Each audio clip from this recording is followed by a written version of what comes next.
Hey guys, I'm Kavan, and on today's episode of PhotoForge, we're going to be heading to a waterfall. I had my friend Sarah come and help out, and we're going to be doing a continuation of this bird-themed photo that I've been doing a few times. This one focusing on the phoenix and the rebirth, aka we're playing with fire and we're heading to a waterfall. So without further ado, let's get started.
To begin editing, we are first going to duplicate our base layer and add an unsharp mask to the top image layer. We will then duplicate the layer again and this time add a blur to the image. Erase the blur from the subject and foreground of the top image to reveal our in-focus subject. Next, I create a new layer and use the Content Aware brush tool to clean up any blemishes or unwanted marks. As we move on to coloring, we first start with a black and white layer, lowering the opacity below 18%. After that, we add our first selective color layer, focusing on the blacks, neutrals, and whites. We will then add several more selective color layers to our image to create the look. I will also add some floating embers and a flaming bird into the image.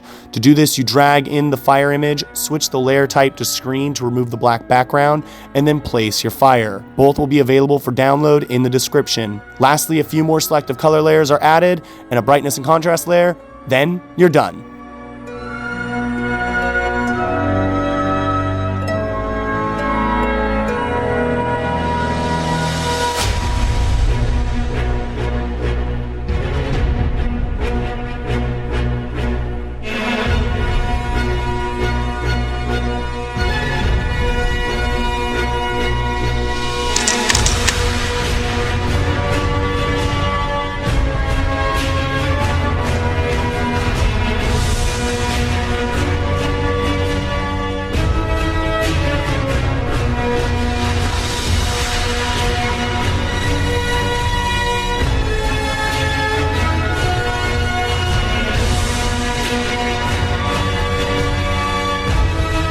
Well, that does it for this week's episode. Be sure to subscribe to my YouTube channel for more videos like this. And a huge thanks to my friend Sarah for coming out and modeling for the shot and toughing out the cold water. And lastly, a massive thanks to our show sponsor, BayPhoto Lab. BayPhoto Lab is the best in photo prints. And the coolest part, if you sign up with BayPhoto Lab using me as your referral, you'll get 25% off your first order. To do this, you just have to click the link in the description below. With that said, I'll see you guys next time.